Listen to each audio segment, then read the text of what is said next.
What does it say there?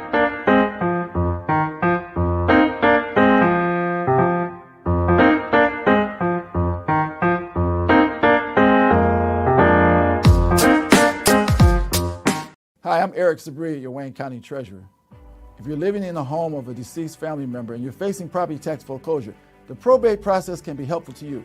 If you file a probate petition and notify our office, the foreclosure proceedings will be halted during the probate process. Contact us at 313-224-5990 or email us at taxinfo@waynecounty.com. We're here to help.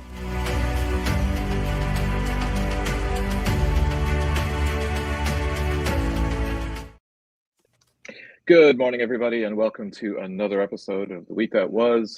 Good morning to our viewers who are chiming in as well. I'm Saeed Khan, and we are joined by two of our three veteran lawyers. Got it there, okay.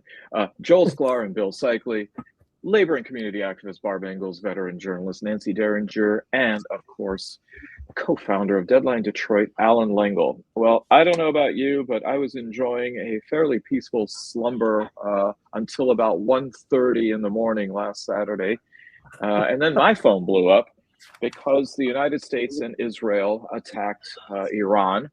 As far as the war goes, one of the targets was Supreme Leader Ali Khamenei, who was killed in apparently what reporting is today, 50 Israeli fighter jets attacking his compound. I thought that was a little bit excessive, but then I'm, of course, not a military man.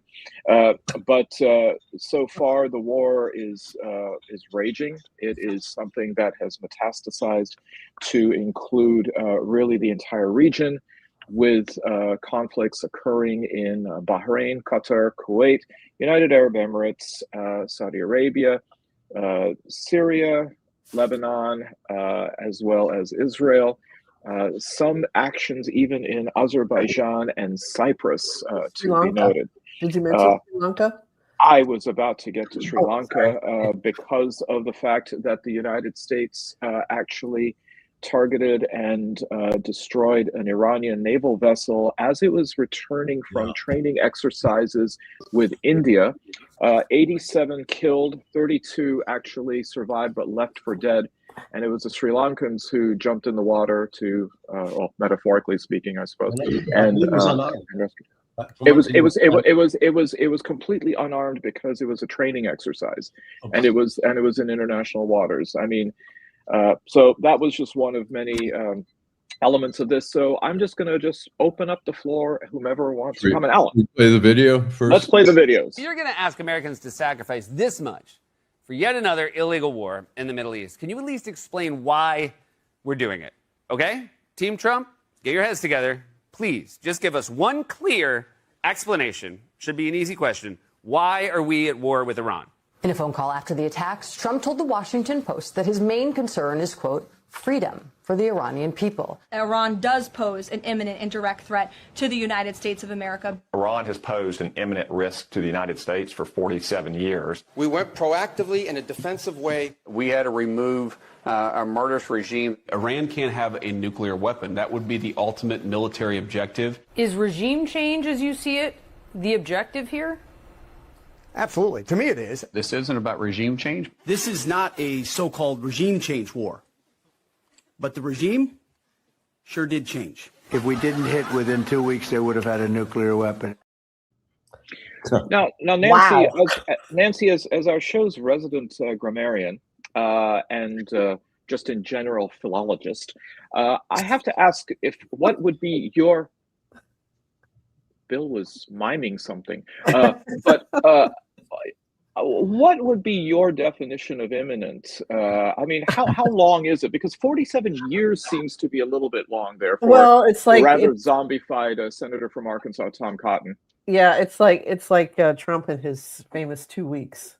You know, we've got the healthcare plan is coming in 2 weeks, and we're going to have a new budget in 2 weeks, and we're going to do this in 2 weeks. So I think imminent is just one of those incredibly elastic words that they just purpose for whatever they want. And yet during that entire 47-year period, I believe we were in transacting with them during the what was it called, the Iran-Contra affair, with that same imminent threat. The 47 years thing came up so quickly and almost simultaneously, coming out of like hundreds of mouths and keyboards all over the world and the internet, or all over the United States and the internet, that it made me wonder once again, like, how do I get on the mailing list for the memo of the day, the talking point of the day?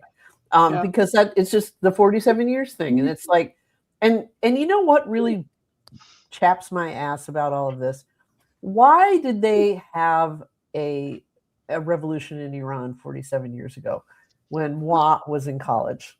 And remembers, because we had Ohio University had a really good intensive English program, and we had a lot of Middle Eastern students who would come in for like a year, learn English, and then transfer out to a school where they could study petroleum engineering or something else. There were not constant, but frequent demonstrations on campus by Iranian students wearing bags over their heads, like the unknown comic kind of bags. I mean, it was almost comical, holding signs, "Death to the Shah. The Shah is a murderer." Yeah, kill it's like Shah. Kill the Shah. And it's like, why did they have this revolution 47 years ago? Because we installed a murderous strongman in order to protect Western oil interests in that area. And for all the talk about, Iran used to be this paradise where women could wear pantyhose and not cover their heads all the time.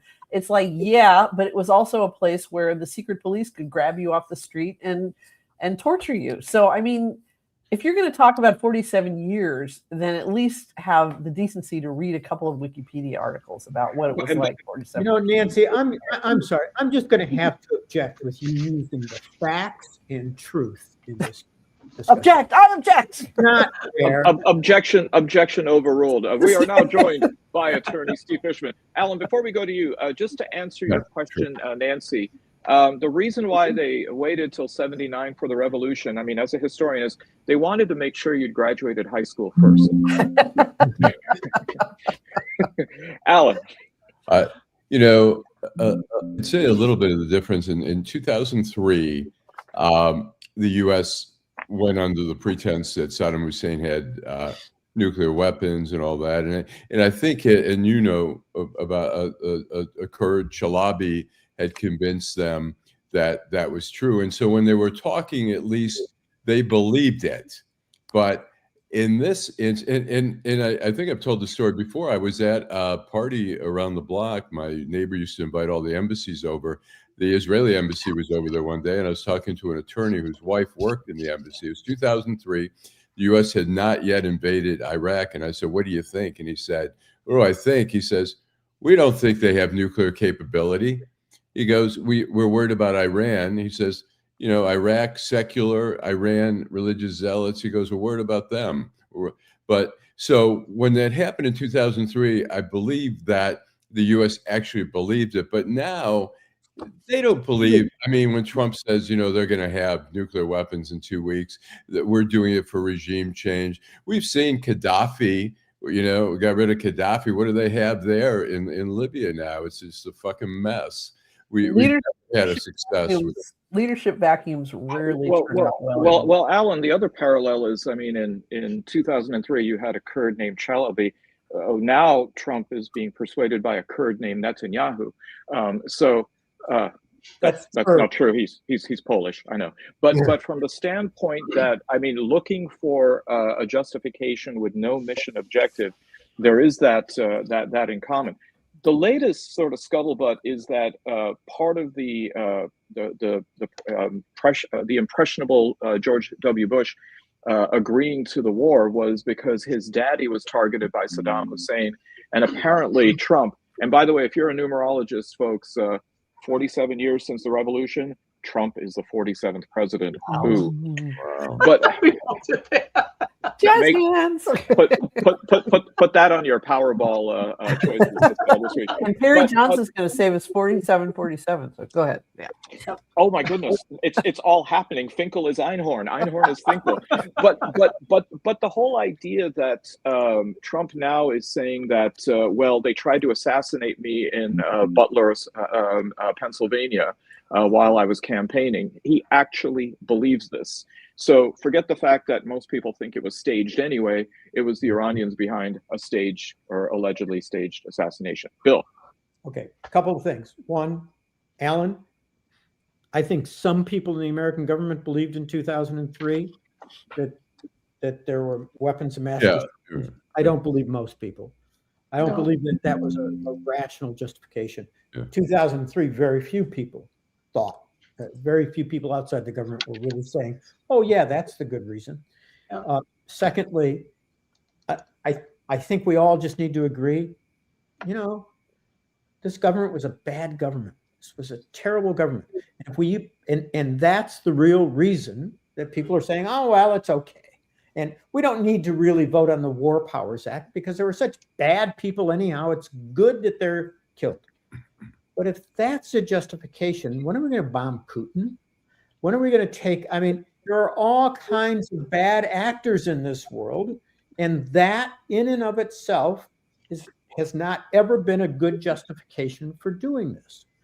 I think the most realistic justification, if I wanted it to be kind to the Trump administration, by the way, I don't, is that there probably was intelligence that if the Israelis bombed Iran, then the Iranians were going to come after America as well. And that is Secretary of State Rubio's he made the mistake of telling the truth. Sliver of candor that he said that part out loud. But irrespective of that, it meant that we were taking the lead from what Israel was doing, and we couldn't control Israel from attacking because what did we do to try and stop Israel from doing that? We would have stopped. It's a bullshit argument. I mean, the U.S. could have told Israel, do not go in there, and that would have been the end of the story. Exactly. They're pretending like, oh, we can't control Israel. Bullshit. And Bill, you're right about the skeptics. I just said people like Colin Powell and Bush and Cheney and Rumsfeld. They may have all believed, but you're right. There was certainly skepticism. Like I say, the Israeli guy told me, and I went to the foreign desk the next day at the Post, and I told them, I said, look, they're saying Iraq does not have nuclear weapons and nothing. You know, hey, Allan, Judith Miller from the New York Times was bullying the military into going and looking for weapons and pushing the whole narrative that there were nuclear weapons, and she was. Hey, Allan, while you were at the Post, then was Carol Murphy there? Yes. Oh yeah. Carol. Oh yeah, Carol's a good friend. Yeah. She's a terrific journalist on the Middle East. Barb. Yep. In 2003, millions of Americans hit the streets because they didn't believe in this war. They didn't believe anything that George Bush had to say. From coast to coast, there were like nonstop demonstrations. There was a huge one in Washington, D.C., Allan, if you remember. We got to see it then. But it didn't stop them because they had an objective, and that was the oil, that was the regime change, it had nothing to do with how bad Saddam Hussein was. None of that. There's such an air of deja vu in all of this. And I do want to point out that one of the names that has been floated by Donald Trump's administration to replace the Ayatollah in Iran is the son of the Shah. Who lives in the that he didn't think so because I think he's a bit tepid. Yeah, I think he's a bit tepid right now, Barb, on the update. But I mean, certainly the Iranian diaspora has mobilized a very loud and vocal segment of the diaspora to sound as though he's the new leper messiah for Iran. Who, by the way, I'm sorry, Allan, he never has answered the question about whether he will allow democracy in Iran. And when asked about his father's atrocities and brutality, he says, in the same way as Trump does about the Epstein files, let's just move on. So, I was going to say, I could see heading up Iran, Mark Wayne Mullins. I think so dumb. Dumbest guy in the Senate, maybe besides Tommy Tuberville. Well, apparently, I guess Trump wants to have an appointment to the Iranian Guardian Council because they select, actually, the Assembly of Experts selects the leader. Trump also wants an unconditional surrender. But there's two candidates right now who are, I think, on the short list. One is the son of the killed supreme leader, and this is Mustafa Khamenei, and continuing with kind of the same rhetoric that we're going to shed Trump's blood more from just his ear, I think. And then the other candidate, which I thought was really intriguing, was Hassan Rouhani, who's the former president of Iran, and more importantly, was the one negotiating for the Iran nuclear deal back in 2015. If that's the calculus, then that's the moderate, and that's probably about as moderate of a person as you're going to get. Very pragmatic, very measured person, but I guess that doesn't really work these days in Washington. Well, I mean, look at since when, this just amazes me, since when does an American president say, we're going to war, and by the way, I'm going to be the guy who's going to pick the new leader? I know. It's insane. And doing that in more than one country. Remember Venezuela. Venezuela, but that's the point. I mean, look, it's, we've only done regime change correctly once, and that was in Germany. And what did we do? We went in and rebuilt the goddamn country. We did a better job there, by the way, than we did in the Civil War. But this regime change stuff doesn't work, and I can't believe we haven't figured that out. I mean, how many times does it take? Well, this seems to be more. Steve, go ahead. It seems to me that the figure that most people ignore, although a lot of the people who know what they're talking about on television and in the newspaper don't ignore it. This is a country of 92 million people, right? Fewer than half. I'm sure it surprised me, but fewer than half. I mean, you've got all kinds of different people there, right? People think it's a homogeneous society. Are you kidding me? And then they're talking about they're going to try to get the Kurds. What percentage of the population is Kurdish? 5%, something like that. Not 5%. And do they really think that the rest of Iran is going to say, "Oh yeah, sure, come on in. You guys have a nice record of being really kind to your subjects and things like that."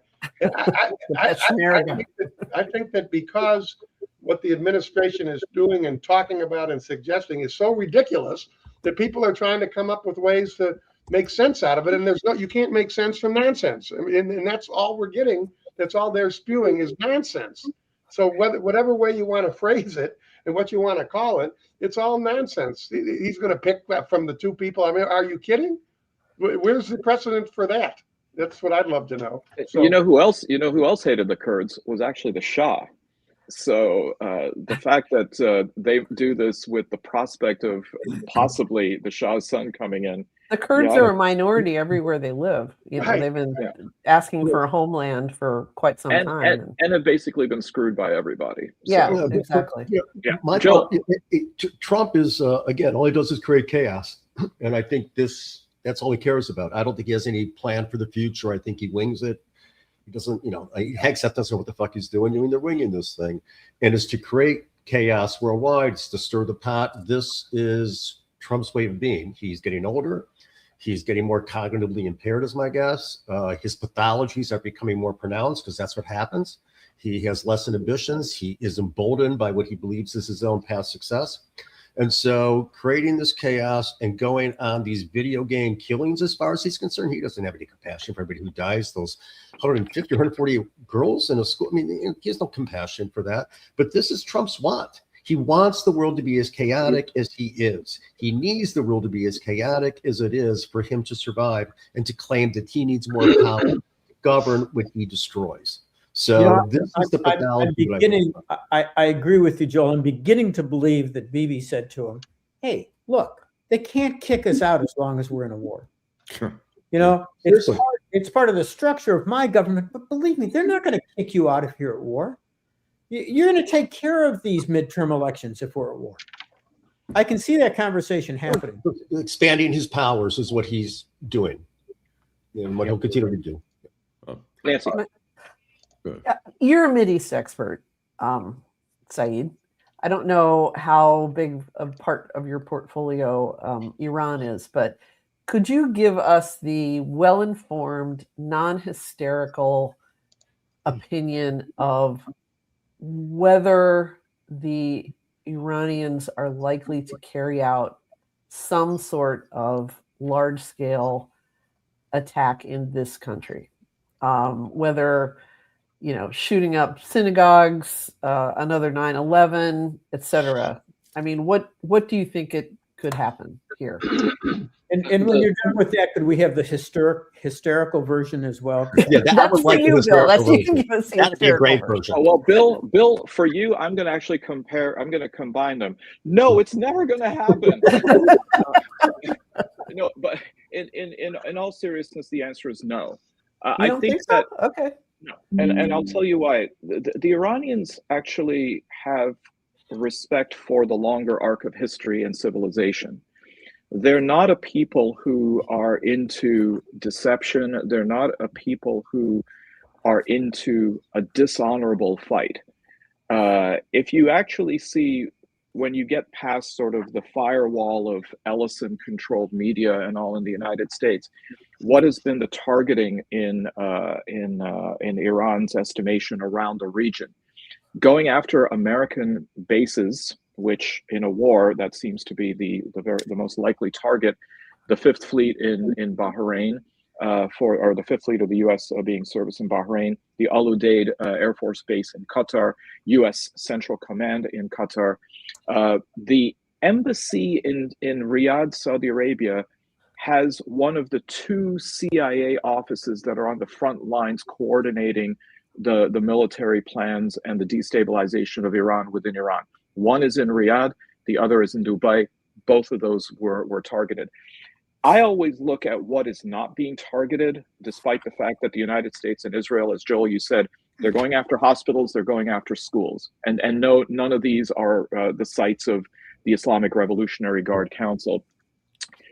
The easiest thing for the Iranians to do in the Middle East, especially these Gulf countries, is take out their desalination plants, because they have no other means of getting fresh water. That would be a population that would die of thirst. Iran just doesn't play that game. And so the idea then that they would strike especially civilian targets in the United States is just not part of their playbook. I would be much more worried though about false flags. For example, there was the allegation that an Iranian drone hit the British military base in Cyprus. Even the British Defense Ministry came out and said it didn't come from Iran. Similarly to the oil fields in Saudi Arabia, and I believe there was one more. The airport in southwestern Azerbaijan. If you get outside the United States, and not by paranoid and conspiracy theorist voices, they all say that these are false flags coming from Israel. I want to add one more thing and then move on. If that were to happen, or if there were a false flag that was enough to convince people in Washington, I could see that leading to some sort of nuclear response, perhaps, or something close to it, or something here that would be the essential equivalent of it, like canceling elections or some other kind of top-down martial law kind of. Well, he's the president has been saying that he blames Iran for making him lose the 2020 election because they hacked it. But I think the more severe thing that you have to worry about, if there is that scenario, is you might have to look for a new host, because they're going to round me up too. No, I'm serious. I think if you see what's going on right now with Congressman Randy Fine introducing a bill to suspend all migration of Muslims, and that's signed on by Andy Ogles from Tennessee, there is some bubbling going on in the brew. Wow. For these I kinds of don't things. disagree. And contrary to my acting debut there, Bill, I'm not a hysterical person. Yeah, no. I think that was a great analysis. And Nancy, I mean, I think that there's little doubt that Trump will use this or any other mechanism that he has to try and cancel the midterms or somehow seize control of the midterm elections. Yeah. That's not going to surprise me. Yeah. And look, what was Trump's very first move as when he was first elected president? The Muslim ban. Right. You know, I don't think he'll I don't think he'll stop at anything. I just want to address. I agree with Saeed about no, Iran's not going to attack, but we always have the lone wolves. People. Yeah, that's what I was thinking. Like the lone wolves become outraged if somebody who's been radicalized or somebody who's just so frustrated. We see it all the time. We saw it even in Boulder, Colorado. I think it was an Egyptian guy who attacked these people who were demonstrating on behalf of the hostages, and we see it all the time. And so, but I agree. I'm Iran, that maybe not, but Hezbollah, I think some of its proxies are. I don't even see that, Alan, because if Hezbollah wanted to mobilize quote unquote sleeper cells, it would have had ample opportunity and occasion to do so far. Remember that was directly because of things that were happening to Lebanon.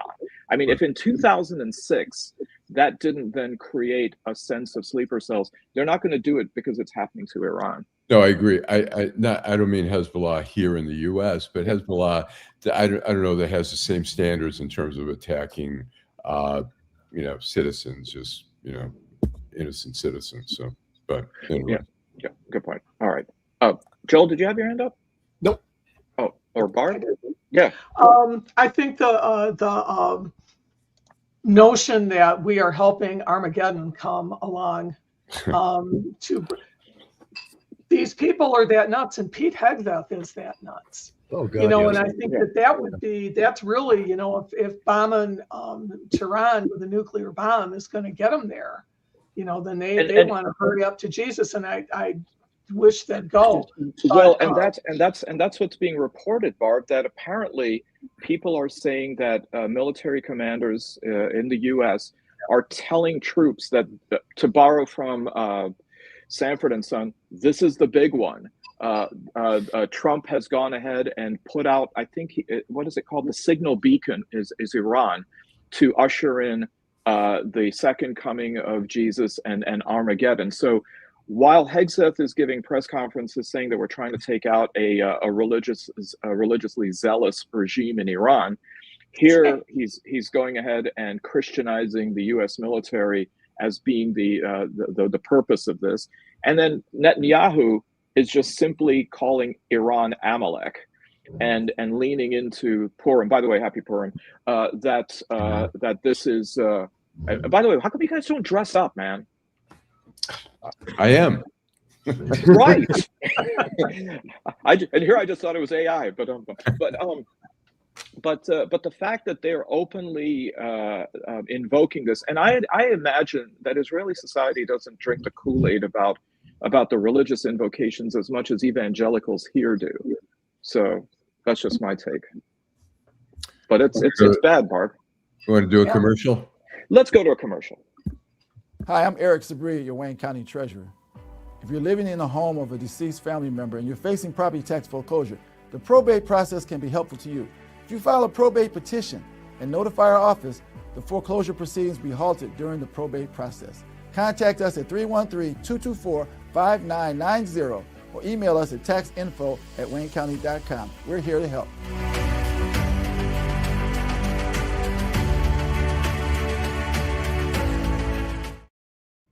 Well, I think it's safe to say that if anybody has had at least as bad, if not worse, week than Iranian leadership, it was Homeland Security Secretary Kristi Noem. And I think, Allan, we've got video. Yes, I'm sorry, I was switching here.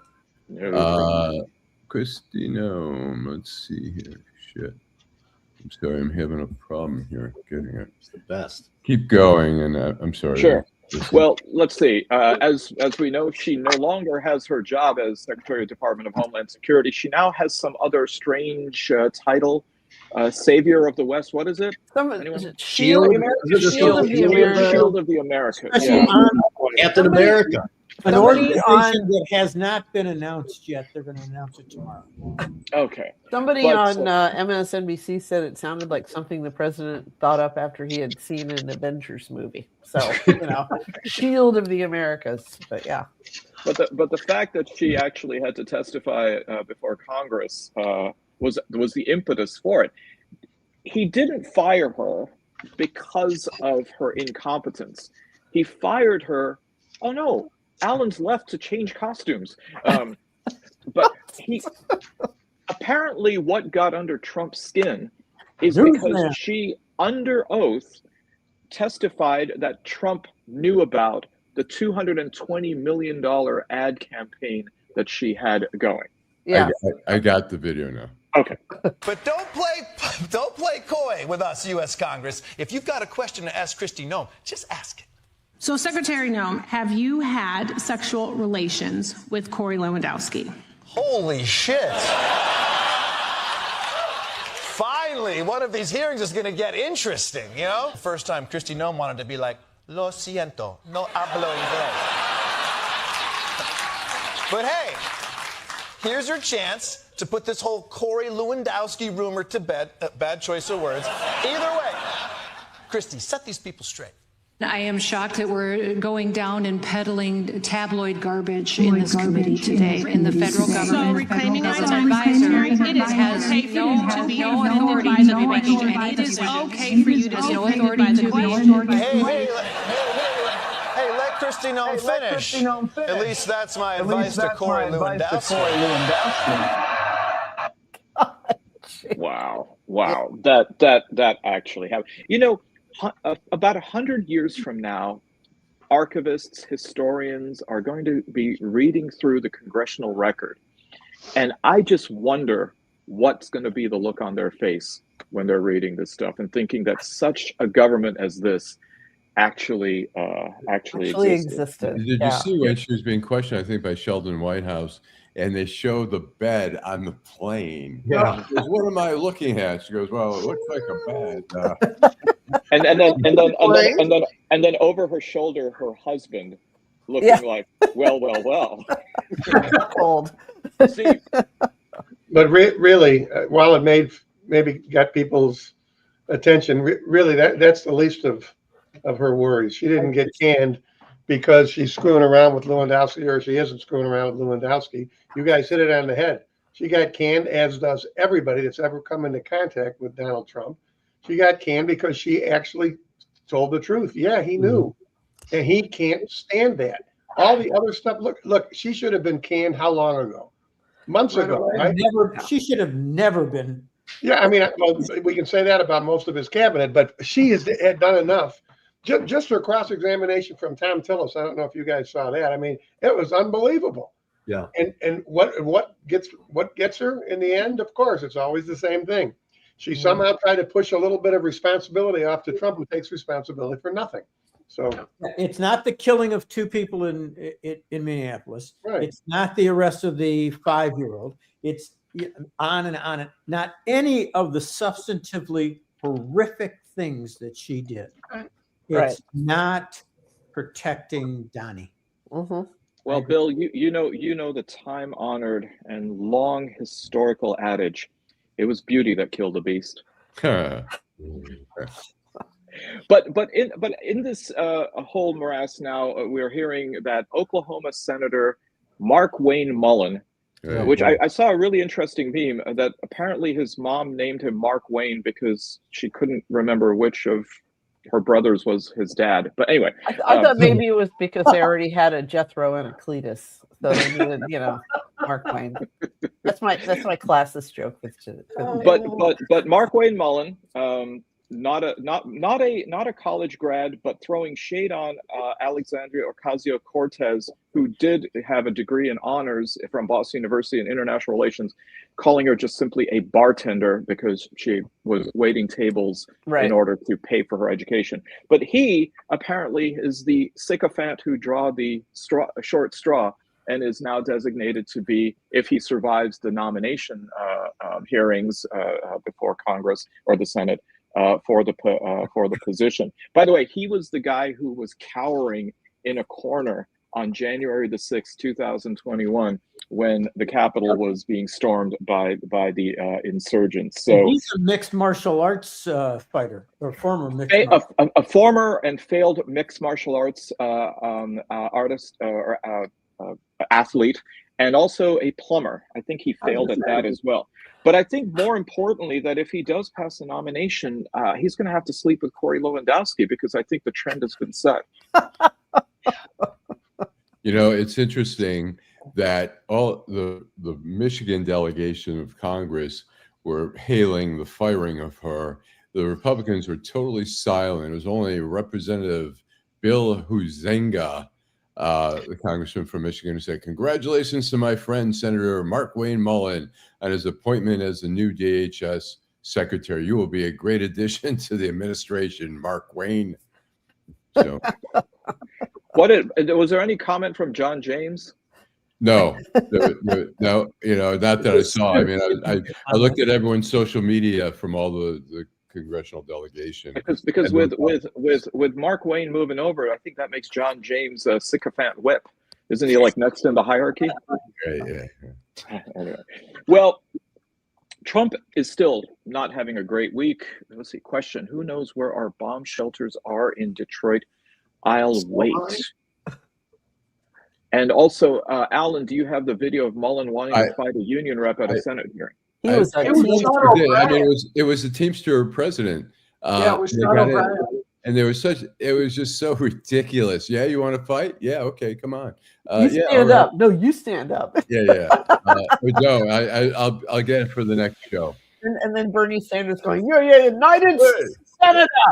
I wrote the damn bill. What are you guys doing? Now we talked about the idea, Bill, that there is, I think, a genuine and legitimate fear of how the president could go ahead and undermine the midterm elections or suspend them. Well, there was an election this past week, and that was some states had their primaries, including Texas. And there were a couple of major races. First of all, Crockett lost the primary. He got primaried out, arguably because he wasn't MAGA enough. But Crockett. You're talking about Jasmine Crockett? No, not Crockett. I'm sorry. What's the name of the guy with the Crenshaw? Oh, Crenshaw. Yeah. Okay. Yeah. But Jasmine Crockett did get primaried by James Tallarico on the Democratic side. Right. Someone who seems to be center-left, certainly is unapologetic about invoking religion, trying to reclaim religion from MAGA. And then in the Senate race, it looks like John Cornyn was able to squeak past Attorney General Ken Paxton to force a runoff. Right. I'm thinking about cricket. I'm sorry, but now comes word that Paxton might drop out of the race if he can get a pledge that there will be Cornyn support for the Save America Act and a couple of other things. So, is he worried that he's not going to get Trump's endorsement and it could create a landslide? Steve. What I read today, I think in the Post online, was that Trump intended to endorse Cornyn and basically tell Paxton that he should drop out and therefore save all the money and save all the aggravation from the additional primary. Personally, I don't know the guy, obviously. I'd be surprised if he drops out. I really would. I can't. First thing, the guy promises to vote for the Save America Act. Has there been a truth teller in the Republican Party in the last 10 years? Yeah. I promise I'll do it. I promise, really. And they've already spent they've already spent $70 million on that campaign. And it was so close. What was it, 42 to 41%? Yeah, it was like 43 to 41. Yeah. Well, and had it not been, yeah, that's right. I don't think he's going to drop out. I hope he doesn't drop out. I hope they spend another $70 million, and maybe Tallarico has a chance. You know, we've seen this before. We've been optimistic before in Texas, and it didn't work out. But maybe, you know, keep in mind, there's one thing that maybe I was a little late. Every day you drive by that gas station, on my way to the gym, I look and see what the price of gas is, and I'm telling you, if it gets up $3.80, $3.90, $4, someone's going to pay for it, because the public has no involvement, right, in war, other than the 5 or 8% of the people who have kids who actually go to the military. But they all got involvement in buying gas, and if they see that, well, that's my opinion at least. And gas affects the cost of everything, because everything gets to markets via gas. So, I mean, it fuels inflation. It would be a disaster. So. Speaking of being in the military and drafts, apparently the White House was asked the question that why doesn't Barron Trump go and fight? And they said, oh well, he's too tall. He's 6'7" or 6'9", and then someone had to remind them that David Robinson, 7 foot, was in the Navy. So there you go. Yeah. Do you guys follow Borowitz? Andy Borowitz. Yeah, Andy Borowitz had a great story on that. He said Barron went to the doctor to have his feet examined to make sure that he had bone spurs. The doctor said he did not. He threw himself on the floor and he said, "My future is over." And Trump announced that he was being treated very unfairly. He needed to go to another doctor, and he was sure he would have bone spurs. Jack White posted on Instagram. He said, "Don Jr. and Barron won't have to fight or die, just other people's children. So invade and bomb away." Yeah, and who was it that then started to troll Jack White? Was it Kid Rock, or who was it? Somebody famous was going after Jack White, which was really ill-timed and stupid. So is Crockett running for her House seat in November? I hope so. Actually, Crockett was defeated in the primaries by Tallarico. You have this wrong. I mean, go for that was for the Senate seat. They were seeking a Senate seat. Right. So okay, I stand corrected. Still enough time for her to run for the. I stand corrected. That's I think great question. My guess is that that'd be a cakewalk for her. So. Well, correct me if I'm wrong, but Bill and Steve and Joel, that as attorneys, some states do allow the person to retain their seat and be eligible to run again, and some states actually make you relinquish your seat, right? That's what true. The election is. I have no idea what the election is. Her seat's up. She's a member of the House. Right. All House seats are up in this. No, meaning that once she registers to her candidacy for one office, does that disqualify her from running for? Depends on the. That's what I'm saying. It depends. Wasn't her seat redistricted though? I thought her seat was being redistricted, and that's why she jumped and ran for Senate anyway. I could be wrong about that, but I thought that's what I read. We can look this up and revisit it for next week if you'd like. Let's see. Karen is saying in my Oprah voice, "You get a baby, you get a baby. The entire audience gets a baby." Actually, it should be, and you get a baby, and you get a baby. Well, I'll tell you that Trump lost his baby, and that is tariffs. He apparently lost an appeal to delay the Supreme Court's decision on the tariffs, in part because he faces over 2,000 lawsuits to collect refunds. Was that a frivolous appeal, or is that something that you can file an appeal to delay a Supreme Court decision? Because I thought that was supreme. My guess is you can file whatever you want to file, try to file, but you ain't going to get anything. I mean, file away. They said, "Fuck," they go away. I think that's really important for people, non-lawyers in particular, to understand. It costs whatever it costs to file a motion or a lawsuit, whatever it is. Just because something is filed doesn't mean there's any validity to it, and that's basically what happened here. It seems to me. Right. What is it? $435. $435 to file a federal lawsuit, or something? Yeah, it's whatever. It's a nominal fee. It's ridiculous. But you can try to do whatever you want to do until somebody says no, essentially. That's kind of how it works. But I think that the answer to the question of frivolity is this, that the dissenting opinion written by Kavanaugh talks about how almost impossible it's going to be to unwind this, and that in and of itself probably gives them cover to file the appeal and say it's not frivolous because it's almost impossible. 3 Supreme Court justices agree with us. But I don't think I think it's going to get no traction anywhere. Yeah.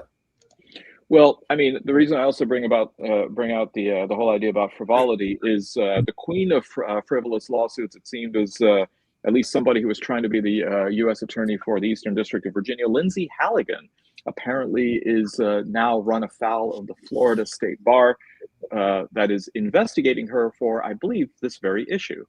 Or one of many. Right. So that is true. Yep. Let's see how that goes for Lindsay. Well, if you thought that there were fireworks with Kristi Noem and all of the salacious stuff about tabloid journalism and tabloid garbage, as she said, former President Bill Clinton and former Secretary of State and presidential candidate Hilary Rodham Clinton each gave depositions in Chappaqua, New York. They didn't have to go very far. Literally, the mountain came to Muhammad, where the House Oversight Committee went there to go ahead and get some information regarding their potential knowledge about Jeffrey Epstein. And Hillary really brought it to Nancy Mace and also to Lauren Boebert. Good for her. Every time I see her testify, I'm filled with remorse over what we could have had. But, with her as president, like one of the smartest women in Washington, I would have felt perfectly fine with her as president. But yeah, she was great. And her exasperation and her I'm out of fucks attitude that she had is just outstanding. I'm done. We all agreed to, follow the same rules. And you can just see little Lauren Boebert up there, with her little camera phone, and it's just like, oh, God. What she said was, I'll take it down. I'll take it down. I'll take it down. I'll take it down. Yeah, right. Well, after she sent it to somebody whose job is to put it online, but Yeah, exactly. She gave it to Benny Johnson, who immediately put it online. So her opening statement was masterful. I mean, it was unbelievable the way that she laid that out. And she really, I don't think Hillary Clinton's had a fuck since Bill was president. Oh no, she's definitely she's so fresh out of fucks, but when she expresses that attitude, it's like a thing of beauty. So and the way that he defended her in his was kind of nice too. And I still don't know what I believe about Bill or not. I am happy to believe the worst about Bill Clinton. Yeah. But defending her was a beautiful thing, because that he was right. The next person that should be up should be Melania Trump, who we have photographic proof that she knew Jeffrey Epstein and did all those things. Yeah, we had enough deep fakes to prove that Hillary did. Where do you spend your time on the internet, Bill? Actually, well, they're all over Facebook. I mean, it's amazing to me that but Bill, my algorithm doesn't go there. It's gentler.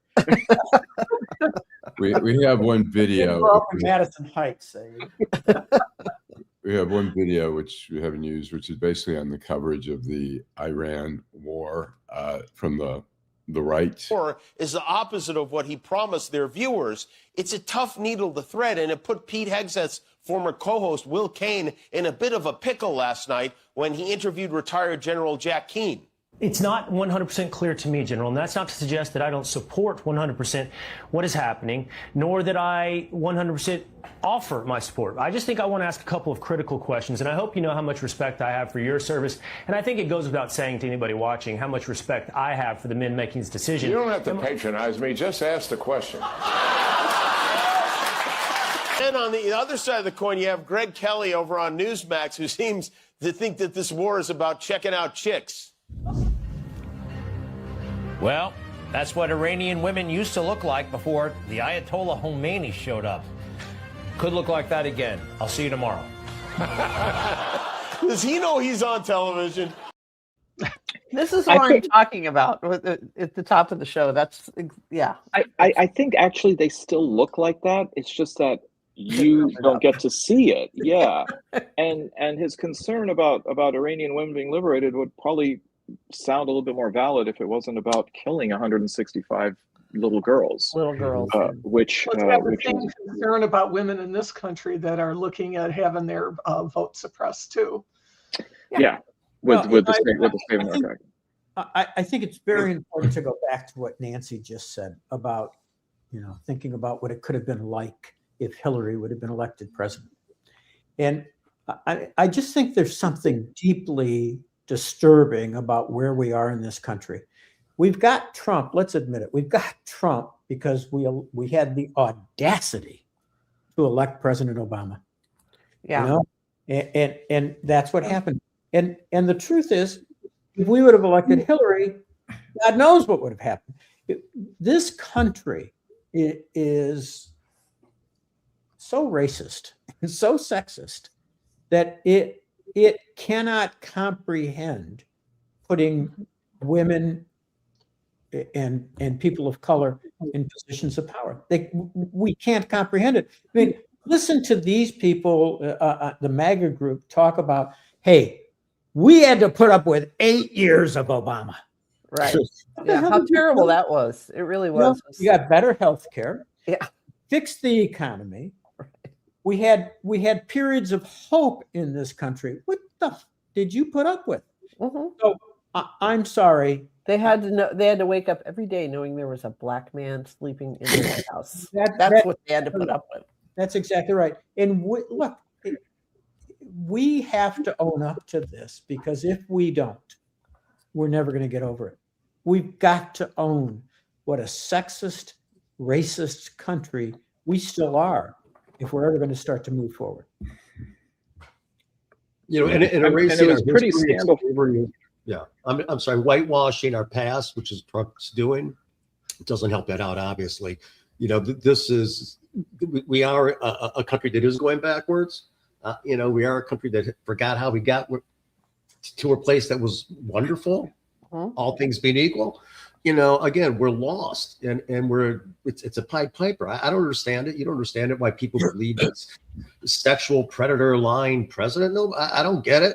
But there is a spell, and until that spell's broken, we are going to continue to go down this road. And I don't know what the hell's going to break that spell. I don't know. Yeah, it's like they won't believe anything about him until they see an actual photograph of. And they won't believe that, and they won't care. Having sex with a 14-year-old. Yeah, and then they'll just say, "Yeah, exactly." I mean, some of the things that were just released today, as far as the Epstein files and the allegations of him with a 13 to 15-year-old and punching her and all of this. I mean, all the rules have changed when it goes to that. Well, I do want to ask your opinion. We're talking about a man who criticized President Obama for wearing a tan suit. What the hell? Well, I mean, come on. The handsome black man in a tan suit drove them crazy. Yes, well, you and Mr. Duckett just were simpatico on that, Bill. Well, how are we going to deal with the Lions without, was it Knuckles or was it the other one? David Montgomery, the running back, going to the Houston Texans. This is the point where I think let's just ask Steve what he thinks, or Joel, because he's a big Thunder.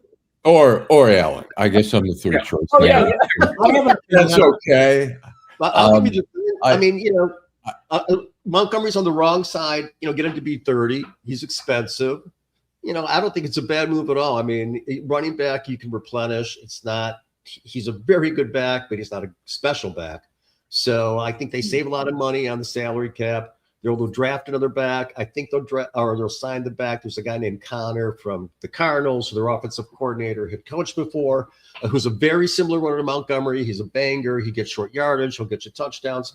So I expected it. It's sad to see the band breaking up because I really like the music, but maybe this guy can play. So I think they'll be just fine. It's not his critical position to replace as others. I think that's an excellent summation. Thanks so much. I would say though, we may never have another vegan player on the Detroit Lions. I mean, it's sad because you get attached to these players. That's the joy of the sport, is that it's more joyful when you get to know who the players are and you're more invested in the team. Montgomery was a great guy. He was a humble guy. He was a solid player, but excellent back. I think they can find somebody. It's not going to be I mean, Gibbs would be a much bigger loss, but Dave Montgomery, I mean, he was a great guy and he was a solid player. He also play more. He wanted more time. Yeah, I think that the only part I agree with the analysis completely of both Allan and Joel. The only part I would add is he wasn't looking forward to it, but he knew he had to leave. He knew he had to leave. If he wanted to get more playing time, he had to go. Absolutely right. If he wanted more money, he had to leave. So you're right, because next year's a contract year for him. So he had 1 year left on his deal, right? So he's got to get touches. He's got to be productive because he has one more good contract in his body. So he needs to leave in order to take care of himself and his family. Didn't he leave a charming farewell message too? He did. He's wonderful. Everybody loves Montgomery. He was great, man. It was great. Yeah. People will cheer for him when he comes back. Absolutely. It's like Stafford. You got to appreciate what they gave to this team. Montgomery gave everything he had on the field. He finished every run. You know, he was quite the player. It was, as you say, like when Stafford was back. I mean, the guy was so good to the city. He was good to the Lions. It wasn't like he was dissing the Lions when he left. And when he comes back, sometimes his fans are booing him and just being really kind of rude to him. I think it's just, you know, it's bullshit. There's no, it's all transactional with a lot of fans. You do me good, I'll love you. You suck, fuck you, you know. I think we need to all go to a Lions game with that banner.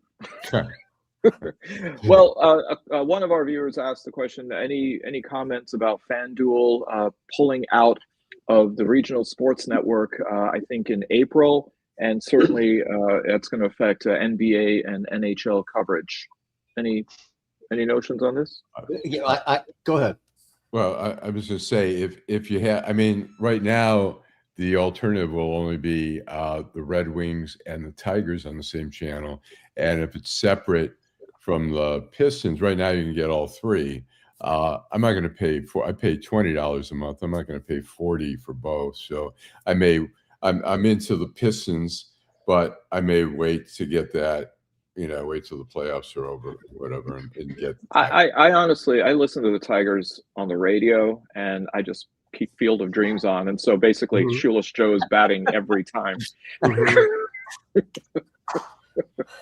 Do they still play the little song before the Tiger baseball broadcast on the radio? Dun, dun, dun, dun, dun, dun, dun. Yeah.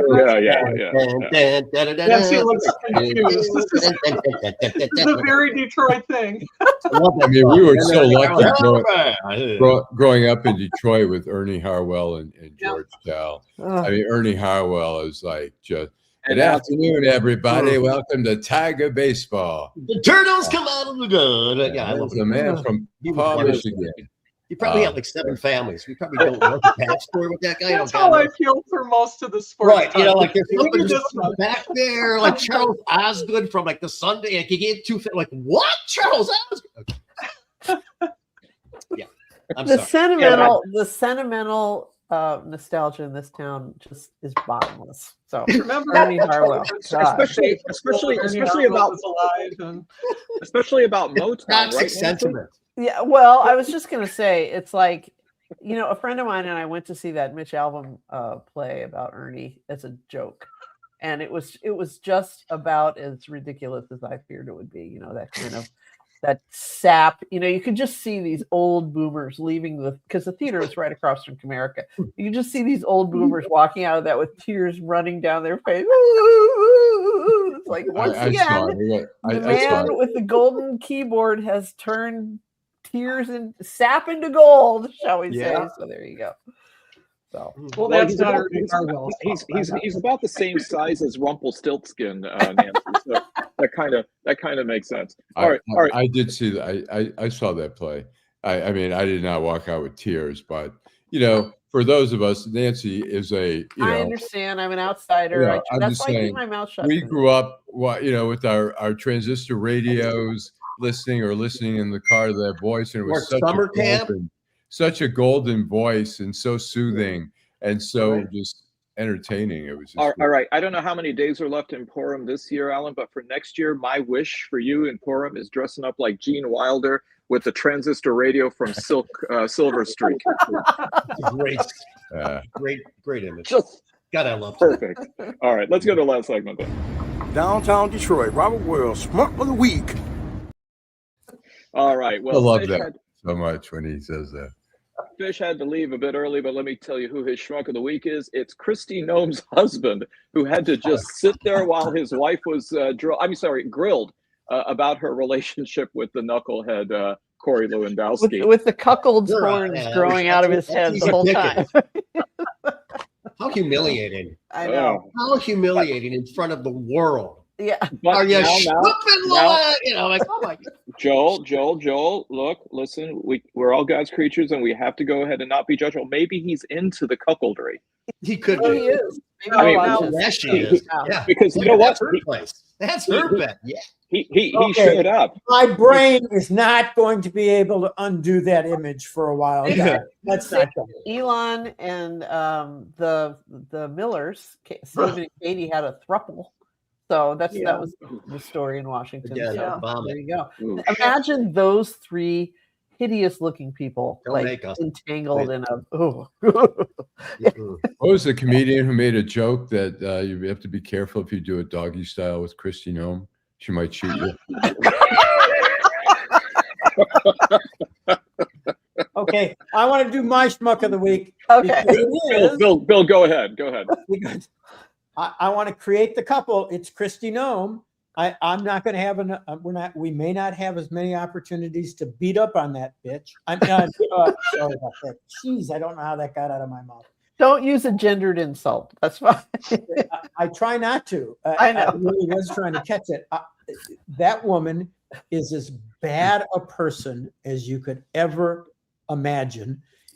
She's terrible, and I'd like to meet her attorney. I've never seen anybody so ill-prepared to answer the most obvious questions that she was going to get asked than Kristi Noem.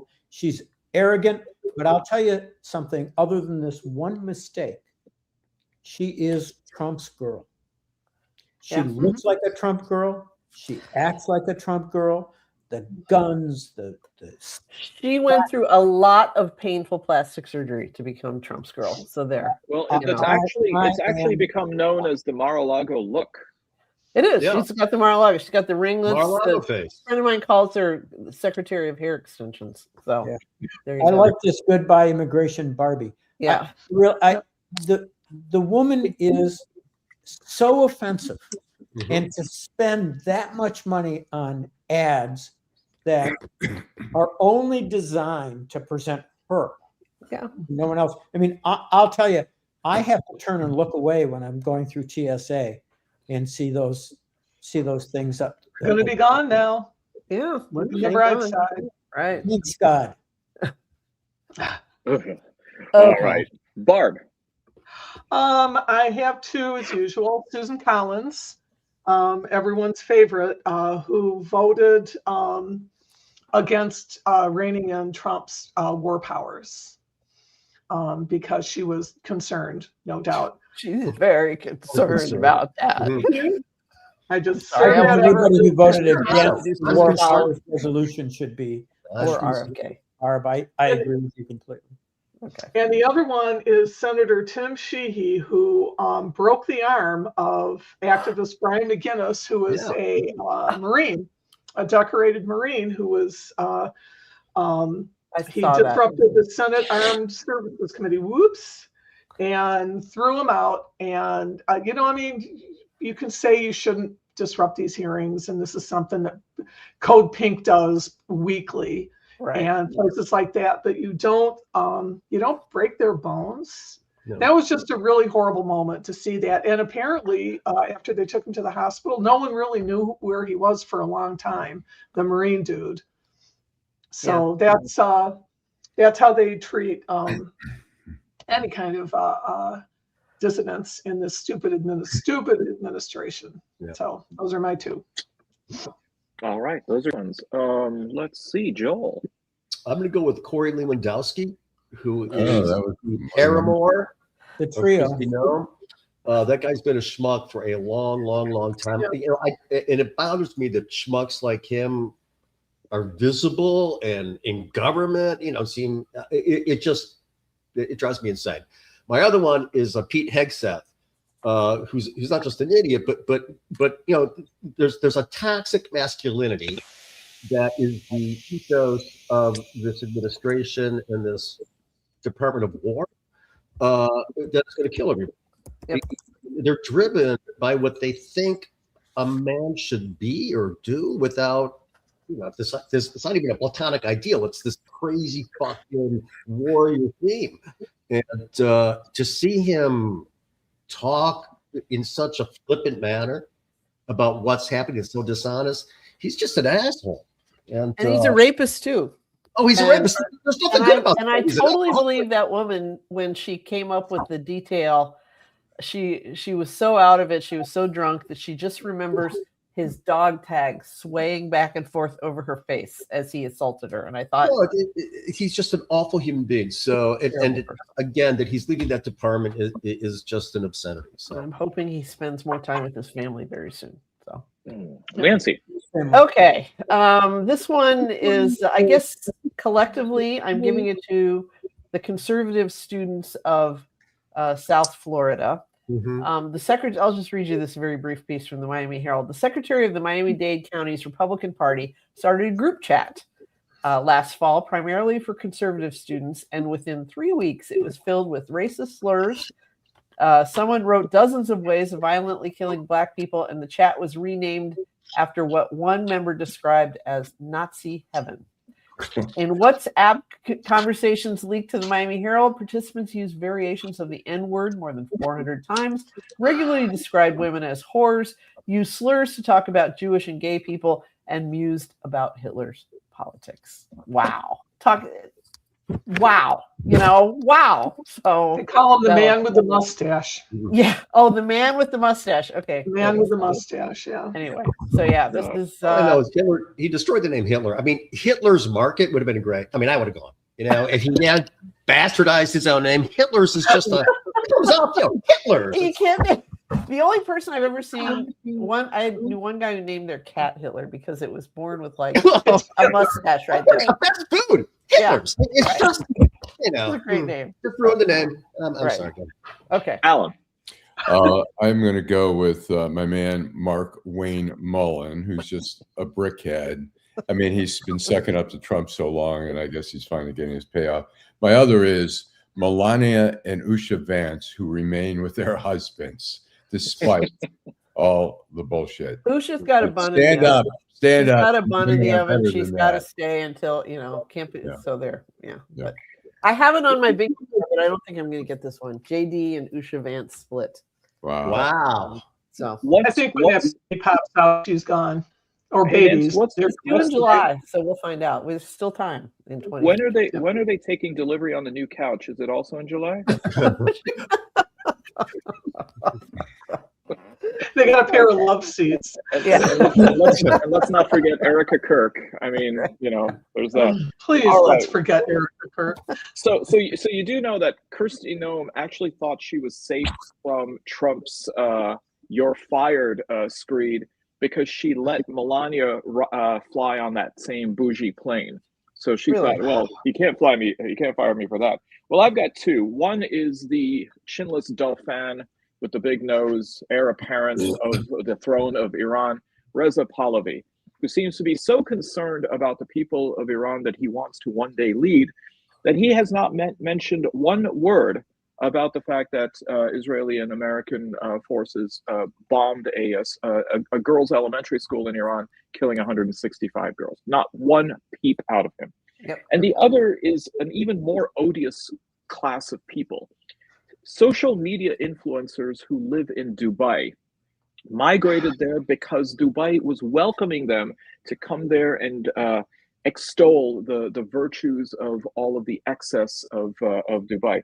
Well, now, as they're doing their jobs, apparently the Dubai authorities are saying, if you post anything that is showing the bombs falling and showing things getting destroyed, because after all, we're supposed to have good defenses and all. Anything that would besmirch Dubai from becoming what it always is a tourist, I pardon for the word, mecca, despite the fact that you can't fly in or out of it right now, is going to land you in trouble, which could mean detention or imprisonment or even deportation. But the fact that these people made a Faustian deal with probably the most corrupt regime in the area makes them my schmucks, and I guess I'm not going to Dubai anytime soon either now. Good for you. And that's okay. Goodbye to that.